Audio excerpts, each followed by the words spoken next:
Today we're talking about tables. Tables is a big word at St. Patrick. We are always talking about setting the table. And sometimes it can be confusing. What table exactly are we talking about? Well, our definition is that tables are the places where God gathers us to connect with family, friends, and other lonely people. There are a lot of tables in your life. You might work at school at a table. Certainly you eat a lot of your meals at tables. You probably have coffee tables in your living room. Maybe you play games there. Monopoly or chess are always set up on our coffee table in our living room. And the kids are playing it and they're going back and forth. Sometimes there's neighborhood kids who will come in and play with us. And sometimes there's disagreements about what happens at the table, but we're all coming together around this thing to be together, to connect with one another.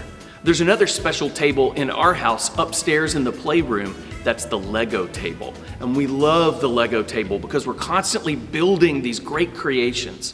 Now, the temptation with Legos, at least in my house, is we don't really like to play Legos with each other because I might have a very different idea about how this castle is supposed to look than you do. And we might not be able to come to terms about that. It might cause a little bit of a conflict. So we see that sometimes we're really careful about who we invite to the table and how they allow us to participate or how we allow them to participate at the table.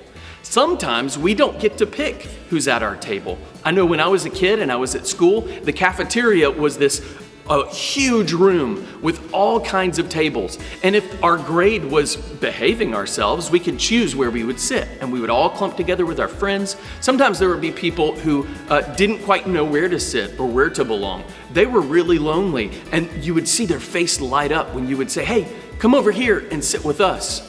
Sometimes our grade had not been behaving and we had assigned seats. And that's when they would tell us exactly what table and seat we were sitting at. And they would usually put us with people we maybe necessarily didn't want to be at the table with. Well, Jesus was really big on tables too. He was constantly bringing people to tables, and he was bringing people to his dinner table that maybe wouldn't have wanted to choose each other for their tables. But the Gospel of Mark says this about Jesus. As he reclined at table in his house, many tax collectors and sinners were reclining with Jesus and his disciples, for there were many who followed him. See, Jesus says, in my house, I have a table and I'm inviting people that maybe you wouldn't invite to your table, but I'm doing that to connect them with you because remember, I'm building a family and you're going to be a part of this family with people that maybe you wouldn't choose, but we want to belong and to matter as well.